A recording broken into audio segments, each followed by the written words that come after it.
ترجع للحاضر من جديد.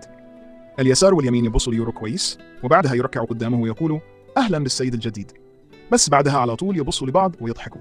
إحنا بصراحة لحد دلوقتي مش مستوعبين إن العيل العياط اللي كان بيعيط على أي خربوش بقى هو سيدنا.